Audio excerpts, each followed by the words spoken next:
So, yeah, been here. This is the beginning of my third year so far every year that I've been here. So this is my third time because I did this November, the first year I was here.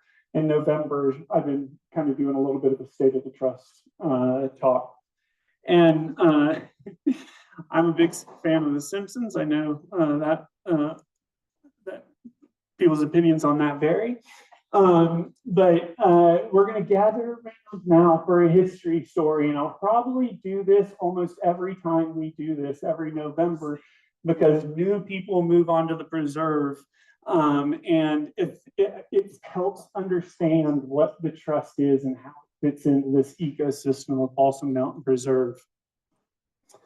So the spiritual progenitor of Balsam Mountain Preserve is Spring Island Preserve, and this is Hilton Head right down here.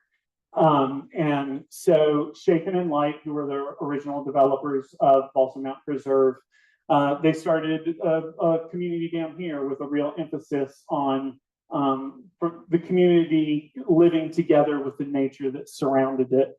And they decided they wanted to take that idea to the mountains.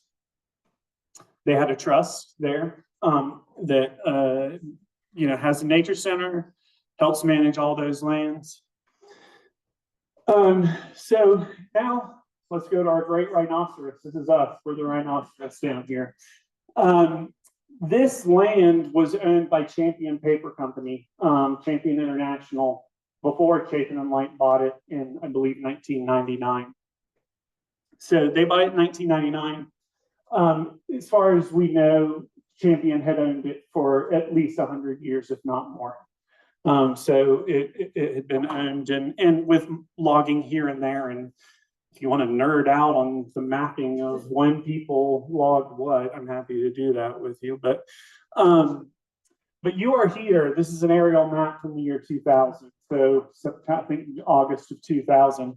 That's about where the club is, right there. So you can see Double Top up there. We can't see Sugarloaf or Fern Mountain over there. It gets cut off a little bit. And then interesting, that little red circle right there is the nature center. So the nature center was here. It wasn't a nature center. And apparently, I just learned from John Morris this morning, it was the first kitchen or the first, that was the place where you had dinners here. So it's come a long way, baby. And so I always like to joke about this. October 2nd, 2000, topping the charts, Madonna's Music. Elaine F. Marshall, who is our current Secretary of State, signed the Articles of Incorporation of the Balsam Mountain Trust. She was just reelected, so she will be serving another term. So, and she has served contiguous terms through that time. So we have to do certain things with the Secretary of State every year, and I always love seeing her name there and knowing that she's been a steady hand, I guess, over time. But we were incorporated on October 2nd. That was when the trust became the trust.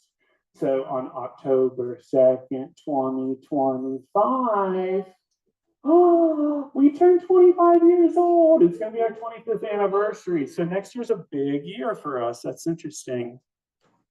But Chapin and Light, they wanted to do this same thing, create this community that's thoughtful about the nature. And I always like to dig through the archives. I was telling John Morris that, oh, I'm not to that slide yet. I'll get to that slide. So this is a slide to talk about, like, why is this place special? Because it's certainly special. You guys know it's special for the various reasons, but I'll say from a biodiversity perspective, we got about 717 trees and herbs and shrubs and stuff like that. 32 herps. Herps is a general name for reptiles, amphibians, turtles. 140 birds, 32 mammals. And in the past, when I've given this, I've talked about how that compares to the Great Smoky Mountain National Park.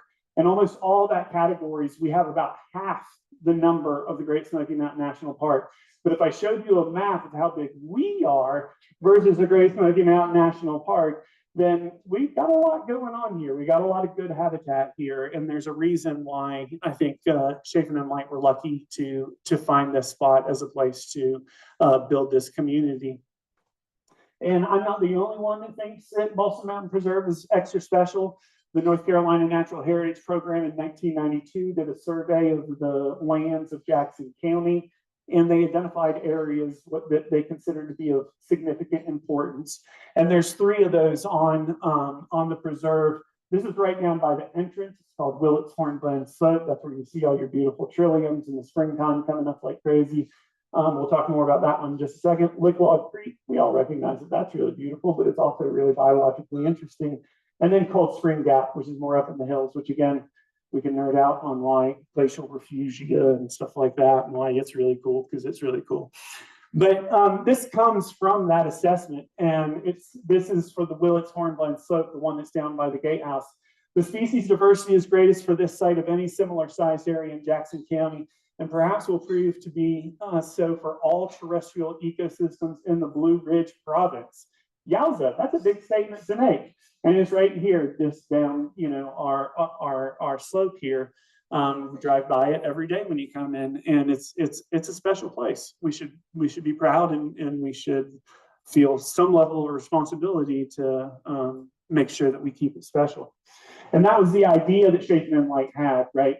They use this motto: a community within a park, not a park within a community. That's the general philosophy. And really, without having read the propaganda literature, when I drove in here with Michael Skinner for the first time when I was coming up here to interview, I was driving up the mountain and I thought, wow, I really feel like I'm driving into a state park. And that's what they were going for. So here we see our state park that we live within. We see the rhinoceros. All those gray areas are the conservation easement. All those clear areas are where there's either home lots or golf courses, pastures, or some other sorts of amenities. Roughly 4,400 acres in total, roughly 3,300 acres that are within the conservation easement. Now, that gets us to, what is a conservation easement? And a conservation easement is a voluntary legal agreement that permanently limits the uses of land in order to protect its conservation values while allowing the landowner to retain some private property rights. And so who sort of polices that? Like a landowner can, because they retain it. Like David Southworth owns all of this part right here. This is David Carlisle, and this is Balsam Gap. So there's 3 different kind of owners of the various parts of the easement. And but who polices that? What's stopping David Carlisle or David Southworth from going out and building new houses and stuff like that? And that's the person who controls the easement. And just down at Spring Island Trust, what they did is Spring Island Trust was the land trust that controlled the easement. I believe it to be that the intention of Chafin and Light was that the Balsam Mountain Trust would be the trust that controlled the easement. That did not come to fruition, and no matter how much I dig into the old board of director notes, I can't figure it out what went down. But basically, they ended up going with North American Land Trust to be the one who controls that conservation easement. So they're the ones that kind of police the use of the land. They're based up out of Philadelphia. You can see they've got properties all over the place. And so where do we fit in? Probably the us at the Balsam Mountain Trust. I like to say that we're sort of the eyes and ears of the North American Land Trust. We have one of their biologists sits on our board. And so we are helping them because they have to file paperwork every year about what has happened on the land and stuff like that. And so we're in partnership with one another. Okay, history lesson over. Kids, you don't have to gather around anymore. And let's talk a little bit about this past year. I guess this is a history lesson, but it's a short-term history lesson on what's happened most recently. So we did a little bit of strategic planning about a year ago, and one of the things that came out of it was this idea of conservation through community. We knew there was a lot of community up here a lot of community spirit, people gathering together, and wanted to think about ways in which we could improve the conservation of the land through community. So let's start by talking about creating community off of the preserve. And I don't know if you've ever heard of this. I forgot I put that one in there. There's that adage of how do you eat an elephant? One bite at a time. I didn't want to show someone eating an elephant. That didn't seem on brand for us. So this is from Matilda. This kid's got to eat a big old chocolate cake. He does it one bite at a time, and he succeeds. I can't, Billy Bob or something like that. So that how do we create community? And I meant to tell staff I was going to ask you guys this question. Kim, how long have you been with us? About 8 months. I think Amy, you're the next youngest. How long have you been with us? A year and a third. And Gina, close to 2 years. I've been here, as I said, like 2 years and a few weeks. And Rachel? Over 3. So we're little babies. We've barely been with the organization for very long at all. And so when we talk about creating community and we don't have that sort of deep institutional knowledge, that's tough, right? You have to, and we depended upon, and we still depend upon many of you that do have that deep institutional knowledge in the area. But so that's why we got to take it sort of one bite at a time. And there's this idea of skim, swim, and dive as being a way to approach things. And so we can provide light experiences, that's skimming across the water. Swimming it was more intense experiences where you're really getting in there with nature with us.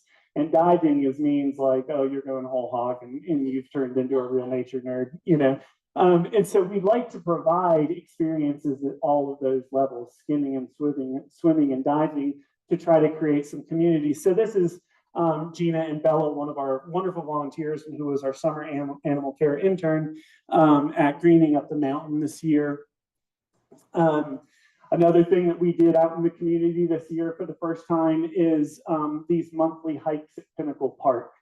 And we'll talk a little bit more about this. This will come back around in just a second, but this was in partnership with the Pinnacle Park Foundation, now called Friends of Pinnacle Park. And Amy started, just like she started here, a naturalist club that meets at the library on a monthly basis to go through a specific book. Now they've moved on to another specific book. And this is them at their grand conclusion. Like they did a year, they read the entire book, because that was the idea, is that you went through a year of this book and you learned how to become a better observer of the nature around you. And I think Amy was moved by the change that she observed in the people who participated in that. And so this is kind of diving, right? You're not skimming. Greening Up the Mountain, that's skim. We're really diving in here because these people are deeply invested in this. But it's just a small little bite out of that big chocolate cake. The Christmas bird count was something that we did here on the property. You can see Rob Howard up there. The rest of these folks are, this guy was mayor of Silva at the time.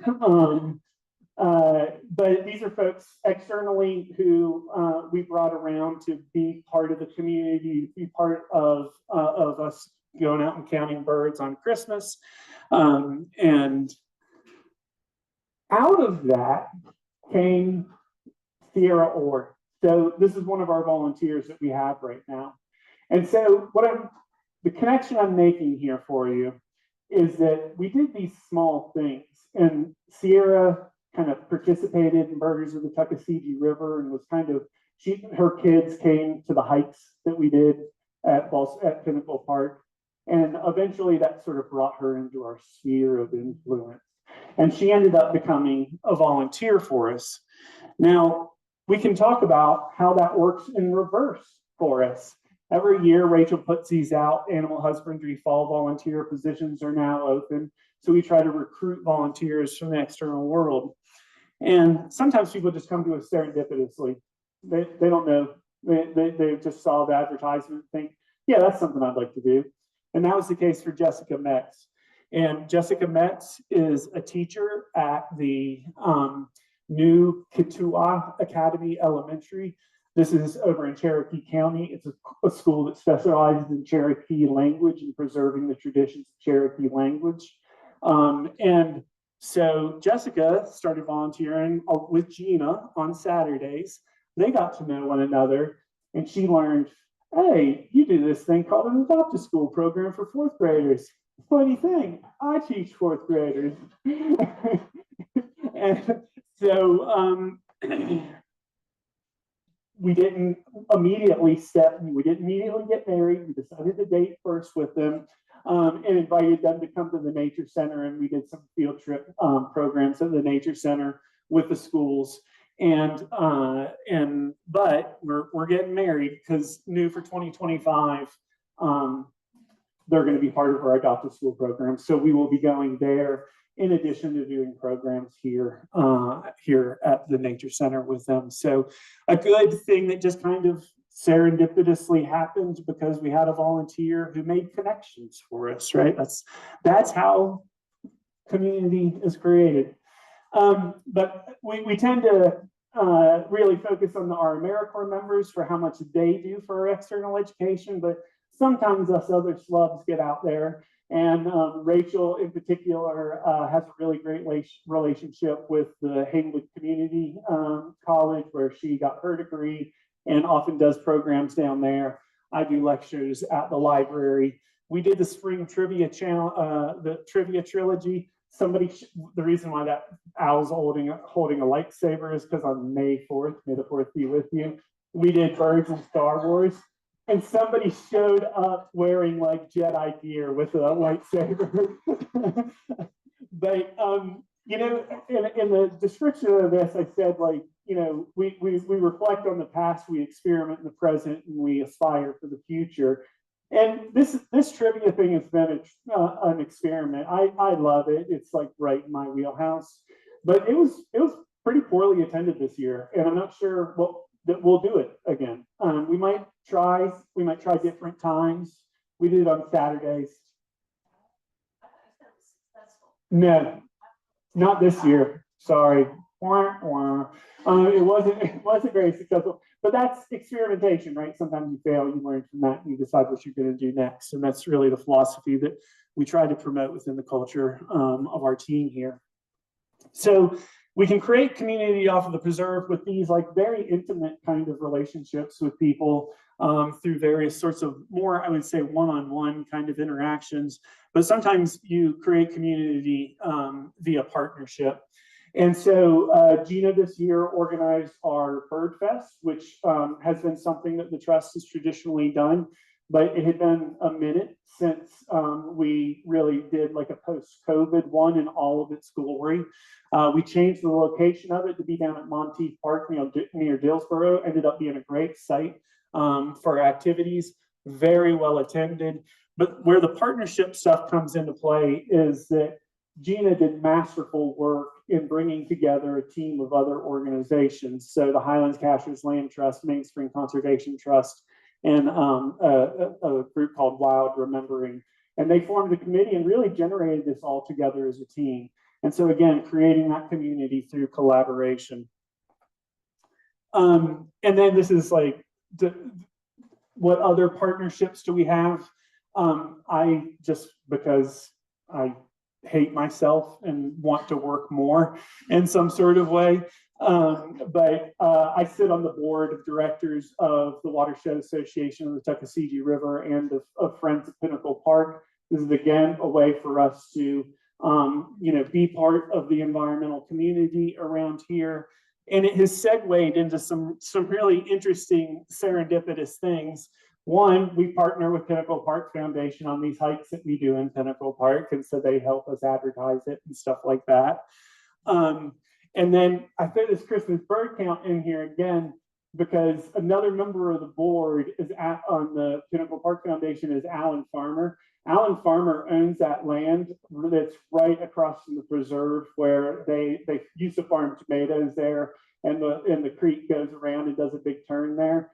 And so I said to Alan, because when we do the Christmas bird count, we have to do it within a confined area. And I wanted a big, nice, open area because there aren't a lot of big, nice, open areas on the golf course, on the preserve. And so I was able to reach out to Alan and go, hey, Alan, good old boy, why don't you help us get access to your land? And he was indeed happy to do that. So it's just, again, these micro interactions, coming together to create something is really what we're going for. And then also someone else who's on that committee, Dennis Desmond, who used to be the conservation coordinator for Mainspring Conservancy. He likes me for some reason, and he recommended that I join this Jackson County Building Outdoor Communities Advisory Board that has been doing some really cool stuff about trying to understand the outdoor economy of this region, which is something that I thought about even before I started this job as like, okay, what can we do to sort of feed the engine of an outdoor economy? Because that's our wheelhouse, right? The outdoors, nature and things like that. What can we do to train the folks of the future to be able to participate in this growing industry here? So that was a real pleasure. I learned a lot, provided very little for them because I was so new, but it was a real blessing for me to be able to participate in that. And so I was thinking, oh, what a tangled web we weave, but the rest of that quote has to do with deception. So, I was thinking about connections in a Google spider web, and this is what came up. And I thought that's not appropriate for the connections that we're trying to make, because there's a hub in that connection. And the trust does not want to be the hub of anything. We want distributed leadership. And so there's our spider web, right? And that's how it's just serendipitously, not serendipitously, strategically, but serendipitously come together. And I really like the community has a lot of respect for the trust. I mean, yeah, there's still some people who remember being able to fish up here and who are a little bit bitter about it. But there are also plenty of other people who are delighted that the trust exists and is doing all these things that we just talked about in the community. So we're trying to build that community up. Now let's talk about creating community on the preserve. So we're reflecting, right? And the first one I'm showing you is like, wait, there's no members in that picture. How could this be, creating community on the preserve? These are all students. We got students from UNC Asheville here. We got Western Carolina students here, Bucknell University professor and her graduate students here. And so here's where the preserve becomes a resource. And it becomes a resource for the academic community. And so Amy facilitates these sorts of things, the research that's going on with folks out there. And again, we're becoming interdigitated within that academic community that's around here, and the preserve acts as a resource for that. This makes me so happy because this is where my background is, and I don't ever expect to be a bench scientist again or anything like that. But I'll live vicariously through these other people. But then we get down to what do we do on the preserve, on a regular basis. And we try to do a lot of things, and we try to do a lot of varied things. And so this year, I think, is the first year that we did trust talks every month. And so we had a trust talk every month, except for 1 month when someone canceled. And we brought in folks like the Junior Appalachian musicians, thanks to Kim. We had painting stuff, and then we had rattlesnakes sitting on this table, apparently, or this one right here. And that was a gentleman from the Orion Society. So we are trying to mix it up. I had a special request to bring in a geology talk this year. Special request was granted. Okay, so if you've got ideas for talks that you would like to see come into the trust talk, as long as it's centered around our mission, we'll try to make it happen. We do our hikes, right, on a regular basis. We're doing our trust treks out there in the world. This year we had a fantastic showing, and this is all on you. I didn't do any of the coordination for other than saying this is where we're going and I'll be there. And then I think Kathy completely took over and got everybody to go up to the synchronous fireflies.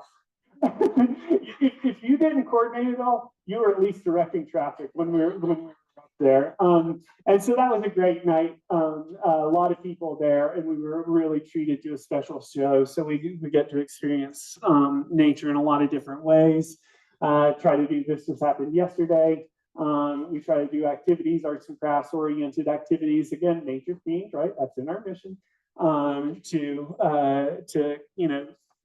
do fun things, maybe artistic things, but also try to sneak in a little bit of natural history in there when we can do it. So, and then we get your kids and grandkids involved in what we do through summer camps or just through direct programming. Was the other kid her brother? I asked Amy, like, will you send me pictures from when you did that fairy house thing? And she sent me 2 pictures, and it was like Sophie's choice, man. I could not decide which one that I could pick, but she won. But this was a program that Amy did where they went out into trails, like built little fairy houses out on the trails. Doing programs up here, our littles morning right there, and then. That's part of the Noonan clan up there at our night lighting experiment that we did in July. And then also creating community through science, citizen science, or whatever you want to call it, community science. This is where Amy's really been taking a lead of trying to get people involved in the science of what we do, in this case, monitoring water quality, looking at the stream invertebrates. But then also talking about a community of conservation, this is it, right? This is conservation in action, because here we see folks removing multiflora rose, which is one of the invasives that we have the most problem with in the interior of the forest. And so folks got out there, and Amy had already sort of mapped out where some of the problem areas were. We made as much headway as we could and did it. And this again falls into that category of creating a community of conservation by people actually doing conservation. Here we can see Barbara and Joel's down there. I don't know whose little girl that is, that are working on our flower beds to rejuvenate them and provide some more pollinator habitat. And then part of that community of conservation and collaboration is this. This is the CA, right? We reached out to the CA and said, man, it's really hot out there, and we just put these plants in the ground. Do you mind coming around and watering them? And Brian McMahon was happy to get his guys to come out and do that. So, we have to. It was all herbicides. Yeah. But other ways that we've developed community over the course of this year has been many of you have been very generous to open up your homes and host what we were referring to as porch parties to engage people who might not be familiar with what the trust does with some of the activities. This one, I believe, was last year, but Margaret McCarthy sitting right there, someone asked her explicitly, I think it was Kristen, Margaret, what would you like to see more of from the trust? And she said, I'd like to see more geology talks. And so we had a geology talk this year. Another one's going to come up later that was requested. And then you guys like to party, right? And this creates community, right? And it creates community while supporting the trust. And I'm every day I'm blown away at the creativity that this community has in coming up with ways to support this organization. And we'll come back around to that one more time. So peeping into 2025. 2024, but better. Okay, that's what 2025 we're talking about. And so, yes, we're going to continue to do a lot of the things that we have historically done, our Adopt a School program. And I want to focus on this picture for just a little bit. Look at these faces. Look at that face. Do you see a difference? The teacher's kind of, her brow's all furrowed. I'm not sure about that. Meanwhile, kids are like, yeah, that's a trip. That's fine. That's cool. Okay.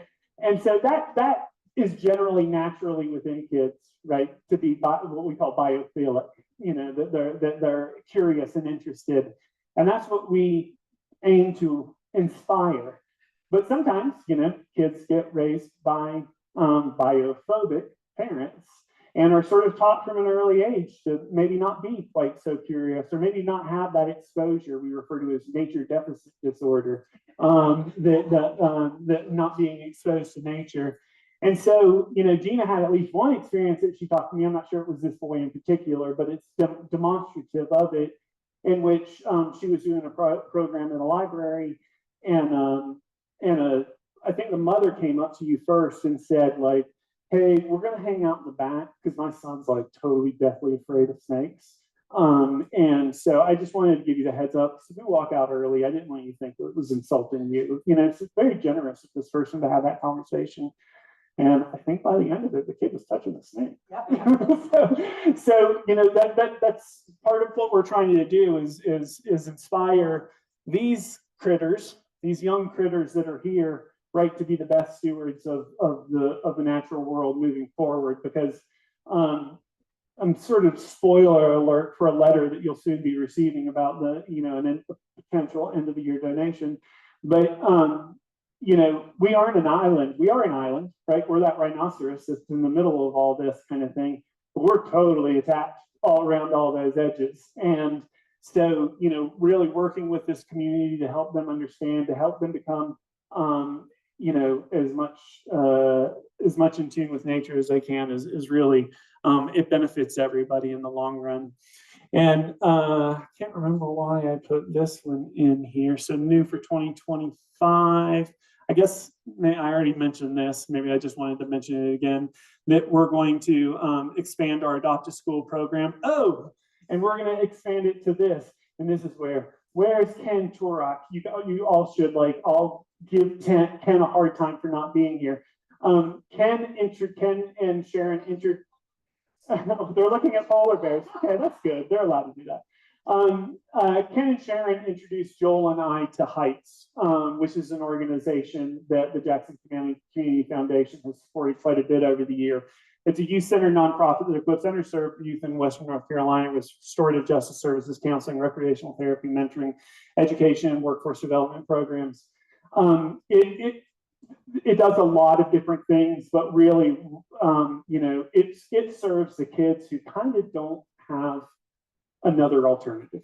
They've been sort of shuffled around the school system, right? Because they're problematic in various ways, and so they end up at Heights, and they are seriously doing, the Lord's work there. But Ken put us on to them and said, I would really love to see Balsam Mountain Preserve involved with them. So I pointed it over to Gina and I said, hey, Gina, can you help me out with this?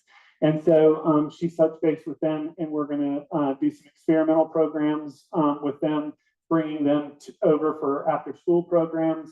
But then they also have in-service learning that they can do as well. And so Rachel's hot and heavy to get them to help her clean the muse.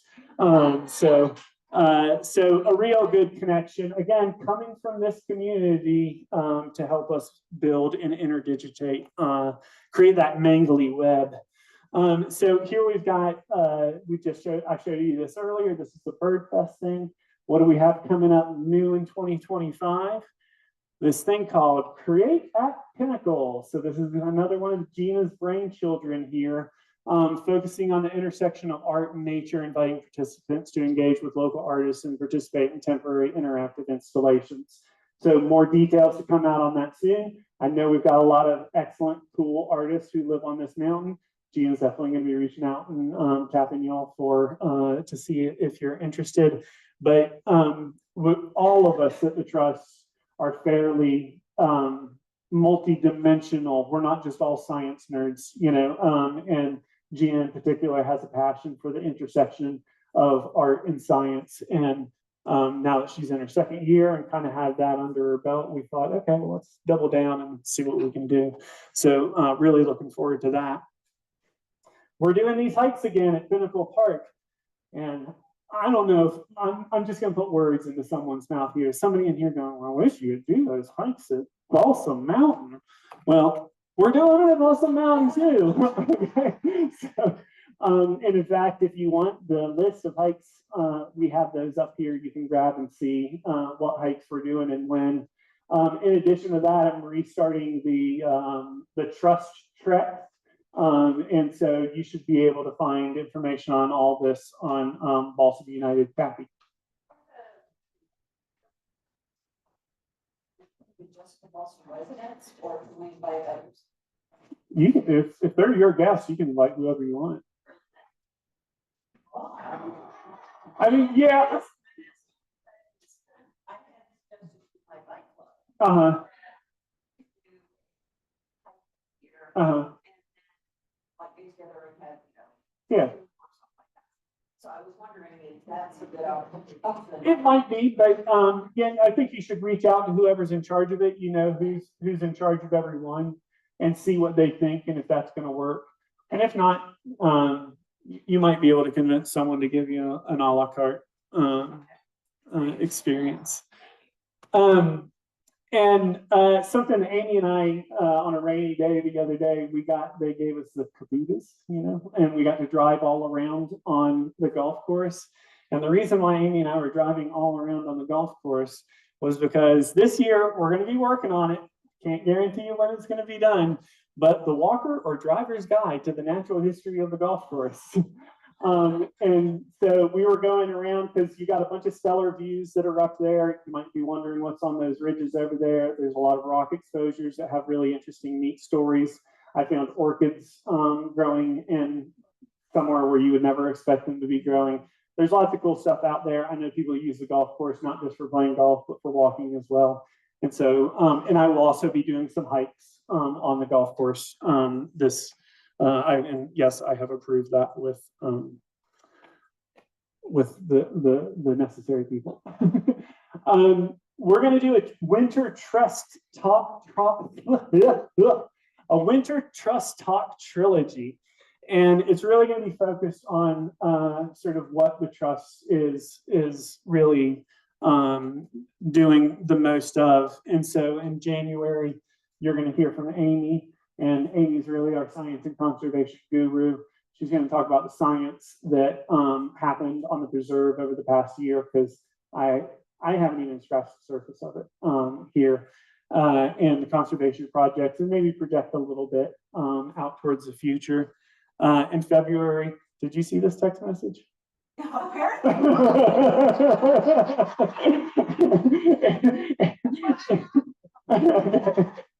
And in February, Rachel and Gina are going to be talking about the use of animal ambassadors as educators, and what it goes in to do that, and why that's special for kids. And then my cat, I won't be giving it, but my cat will be giving a presentation in March that's really going to be specifically focused on water and the streams of the preserve, and talking about what's going on with the water of the preserve, because we learn a lot more every day, and what you'll see in just a minute that that's going to be a real focus for us on 2025. Yeah, right. Yeah, good point. Summer of 2025, Nature 101. This is at the request of Meg Moskowitz, who said she came to Trust Talks and was like, like that, you know, I wish someone would just tell me about bears, you know, kind of thing. And so this is going to be stuff that staff are going to do. We'll invite in some speakers as well. But the idea is going to be very basic introductions to things. So Amy's considering doing one on medicinal plants. You know, I'll probably do something on bugs, you know, but they're meant to be very, very basic introductions to the nature of Balsam Mountain Preserve in a not, you know, too academic way. More experiences are coming up this summer. Christmas in July. You know how at the beginning of movies they say, like, coming from the director that brought you whatever. This is definitely like coming from the director who brought you the cowboy, dance. This is Teresa Franklin's brainchild. This is still available. You'll be getting emails. You'll be able to buy tickets up to a certain period of time. Definitely going to be kid friendly for that. So, and then here's our nature center from above. You can see the wellness center over here. And that yellow line is a very loose translation of what our lot looks like. And we are currently working on securing a landscape architect to work with us on what to do with that lot and how we can use that lot in a better way for interpretation. Because I always, when I drive up this hill, look at this big area right here and go, we should do something there. What should we do? You could be involved in the process because we are going to have community meetings to solicit input from folks about what that's going to look like. So that's in progress. And then I think I found this glorious picture. There we go. So this was the ribbon cutting ceremony for the Mew when you first drive up the driveway right there. So that's the one that's the two for that's there. I don't know the exact date of this. Does anyone know what the date of this would have been?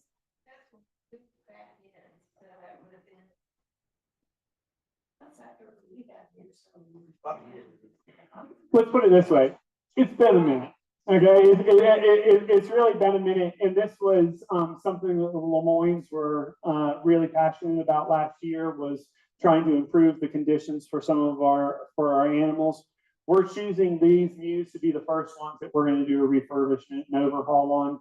They're going to start breaking ground on that in February, so we'll have new Mews in development by summertime.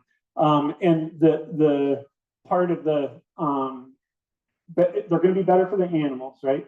We prioritize the animals' health and well-being, but we really also are prioritizing the visitor experience, because one of the things that I've observed working here, well, one, there's slats that go across all these right here, and I see a lot of grandparents taking their youngest grandchild and having to lift them up so they can peep in to see the birds and stuff like that.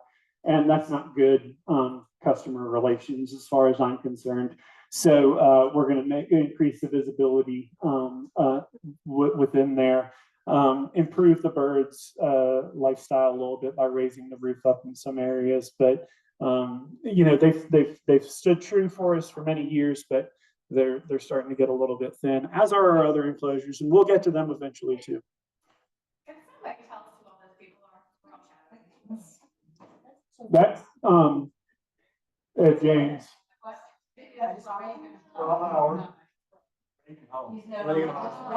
That's Rob Howard, right? Yeah. Sam Balfour. So no one's aged a bit. We are going to pay attention to water in 2025. It's going to be something that we're going to be thinking about quite a bit. And the reason why this has really come to the surface for me is that I've been getting involved with the Watershed Association of the Tuckasegee River, and I get a bigger picture of what's happening within Jackson County. And this 303D list is an EPA list of impacted waters. And if you look at the impacted waters for Jackson County, there's a number of them. Most of them are associated with Tuckasegee Creek, or the major creeks flowing into Tuckasegee Creek, like Scotts Creek, which is right here, which is the one that all of our stuff flows into, Scotts Creek. Those are almost all impacted by fecal coliform. That's the reason why they're considered to be impacted, probably because septic systems or animals or whatever are causing a lot of fecal coliform to get down into those waters. Sugarloaf Creek is listed as impacted. It's really weird that it's listed. You think like we go through Sugarloaf. Sugarloaf's Jim Dandy. And the reason why it's listed is because of benthos, which might be a new word for you, but what that means is that when they tested it and did some sampling in it back in the day, the animals living in there, right, all the insects that live down in there that feed the trout, that indicate a good, healthy ecosystem, they were not doing as good as they should be. Lots of things we can talk about on why that might be. You know, the Sugarloaf was majorly impacted when the dam broke on the golf course.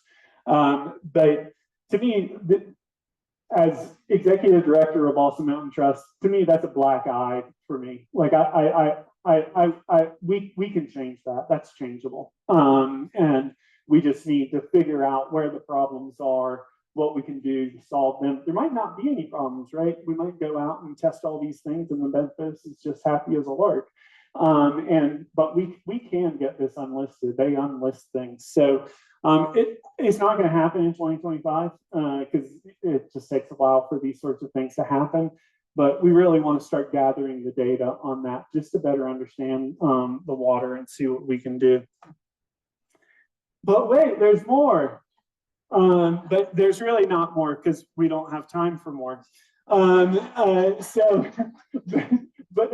But the point is that there is a lot more. I mean, right? We got a lot. We haven't even imagined some of the cooler things that we're going to do in 2025.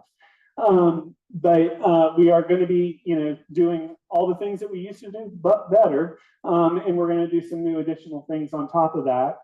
And so I put this up here to remind me to ask, like, why? Why do people support Balsam Mountain Trust? Why do you all support Balsam Mountain Trust? And the answers are going to be varied, right? And we won't go through the list of them, but there's going to be various reasons why you support the trust. But it's because this community for 24 years has supported Balsam Mountain Trust that Balsam Mountain Preserve is in remarkably good condition. And I say this almost every time I get an opportunity to. My wife and I hike all over Western North Carolina, and we hike on the preserve. And the preserve is in really great condition. Lots of rare species of plants, very few invasive species. The water quality is really good. We'll see what we can do with Sugarloaf, but the water quality is very good.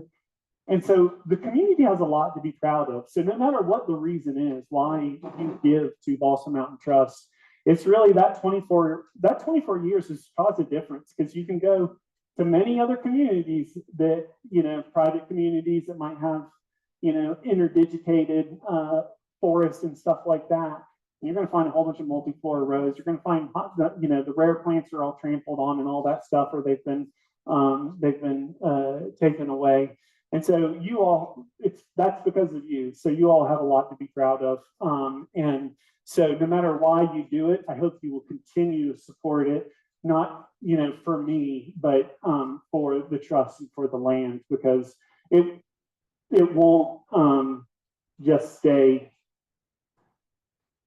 all by itself, right? We need to work to make it be there and be there for your kids' kids, and all that sort of stuff. So with that, 5:59. I'm happy to take any questions, and then also I know Gina and Rachel and Amy are going to still be standing around their posters if you want to check in with them. The backstory on this is this was supposed to happen at the trust party. They have their posters already ready, and it seemed like such a missed opportunity to not give them an opportunity to talk to you about the things that they're passionate about. So we wanted to do it here tonight. Much smaller crowd, but that's okay. But definitely stop by and talk to them about the things that they're psyched up about. Yep. To talk about what happened with the trust party or what should probably ask it better. No, what are the plans now that we didn't have the trust party? Something much better. So talk about the New Year's Eve and how's that going to fit in? Okay. Hand the mic. So initially, with living in the insular bubble of Balsam Mountain Preserve and Silva, for that matter. I mean, I had no internet connections down in Silva, no way to consume mass media, didn't have satellite TV, nor did a lot of the other folks that were here. Initially, right after the hurricane, we were like, okay, we're going to make this happen. And then it immediately became clear, no, we're not. That's not the way to go. The community just needs needs to be focusing on helping all of our brothers and sisters who live within the region. So the decision was made not to have the party. We gave some trout to the community table. We invested some veggies and some other things and some bread and some pies into bringing the people who wanted to come together that day. And I say we, and that's a collective we, right? I mean, this is a club. This is everybody who's involved in this. To have that sort of day of sort of communion with one another, and where I think a lot of ideas were exchanged, and it was the birth of BNP United and everybody figuring out ways in which they could become invested in hurricane relief here in Western North Carolina. It just really wasn't, it's not like, when are we going to get another party in between now and the end of the year? We're not going to get another party in between now and the end of the year, right? We couldn't like just kick the can down the road. We could have kicked the can to next spring. When's a good time next spring to kick the can to?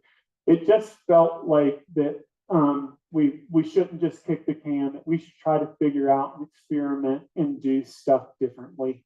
And I blame Joel for the idea, which I think it's perfect. There's nothing to blame. I celebrate Joel for coming up with for the idea of a deconstructed trust party. And so what we've been trying to do, and I know if it seems like it's unorganized, that's because we're organizing it as we're going along. We're trying our best. But thanks to the Menidis, we were able, or their son helped us create a website for the Pet of the Month auction. It went really well. We've raised almost the equivalent amount of money that we'd normally do at the trust party itself. We might do a few other things through that auction portal that we were planning on doing. We'll see about that. But the New Year's Eve party, the club agreed we were going to just have 2 items for live auction at the New Year's Eve party. And those 2 items are the items that tend to be the most people are the most jazzed about. So the wine dinner that the Williams are sponsoring this year, and then the Low Country Boil that the Enrights and Reeves and I think the Franklins are involved, and Saeed is involved in that one as well. And so those will be auctioned up. We'll be sending out more information on that. Teresa said, you really need to send out a newsletter that tells people how to create coalitions. Because that's the way a lot of these things end up being won, is a coalition of bidders. And she said, you got to reveal those secrets to the new people if you need to get into a coalition, people. And so we'll be sending out more communications about that. We had a lot of generous folks here on the preserve who donated this artwork. Well, I'm not supposed to pick favorites, am I? One of my favorites was created by this gentleman right here. It's a beautiful trout lily. Trout lilies are near and dear to my heart. Some of y'all might know that. Again, we were trying to think like, oh, can we shoehorn it in this calendar year? And there's just not a lot of opportunity to shoehorn in an art auction this calendar year. There's just so much other stuff going on, right? People have holiday parties and Thanksgiving and stuff like that. So we're going to kick that into spring of next year. So we'll figure out how we're going to do it. We don't know exactly how we're going to do it, but we're going to figure out how we're going to do it. And we'll have that art auction there. And then really the rest of like the party related fundraising had to do with what we called Give to Give. It was something new we were kind of doing this year. We were going to do a paddle raiser, right? Where you could, if you were really like, man, I love birds. And Michael is spinning a good yarn about what the trust is going to do for birds this year. I think I want to give. And we would do a little paddle raiser and see what sort of money we could raise. Didn't get to do that. And there were other things that were oriented around this idea of giving to give to the mission of the trust, but in sort of a fun and festive way. We're not going to be able to do that this year. We'll carry that forward and think about it. But we are going to try to do some different things a la tonight, right? We will do some other things like this as we move into the year. There's nervousness, I will tell you, amongst the trust leadership and folks that like, are we asking people too much, right? Because we don't want to like be like, oh, next month, here, give us some money again, give us some money again, give us some money again, kind of thing. But when we deconstruct that trust party, there's lots of little tiny fundraisers. And so, but if it makes you feel gross, like talk to us about it, because, we're experimenting. We said we were experimenting at the beginning of this year with the trust party because we were gonna try to downsize it. We ended up being almost about the same size. We were going to try to downsize it. Yeah, right. So we were planning on being experimental, and then with the hurricane, we got to really live that truth and be really experimental. So we're experimenting. We need your feedback to know whether or not our experiments were successful or are successful. So never hesitate to reach out to a board member or myself or some of the staff and just give some feedback. We're happy to hear it. Thinking about fundraising, looking at people here, and I would say everybody in this room is always donated. The key is to reach out to the people who are not in this room to get them to figure out how important trust is. Yeah. I'm not sure I have the answer for that, but just thinking. Yeah. Yeah. That's your key. Well, and we tried to do that, right? This with these forced parties. The idea of the forced parties was to find people, folks who aren't necessarily invested in the trust or just haven't had an opportunity to get to know the trust, kind of thing. Yeah, I know. Yeah, between now and then. Yeah. And again, we're struggling against this. Yeah. Maybe not given new to the mountain. Yeah. Say you can go online, buy tickets to that Christmas in July and get all the family members to buy those tickets to the amazing event. That was towards that. Yeah. And like Michael said, get together like you want to get on those two really amazing dinners. Yeah. And the music party, if you're not going to be here, we could probably figure out a way. Yeah, we can get surrogates. So there'll be an email on how to increase your auction game if you're so interested. But yeah, point taken, Jane. I mean, that's the and it'll be what it'll be, and we'll survive and we'll cruise on. Like, right, organizations go through this. There's stuff happens and you keep on trucking. And fortunately, again, because of 24 years of rock solid support from this community, the organization is in financial shape that it has a little bit of resilience to it. So we hope to meet our goals. We really want to meet our goals because that will help, I think, do some of the bigger and more interesting things, particularly centered around the nature center that we might want to do. But we'll just do our best. All right, thanks, Rob.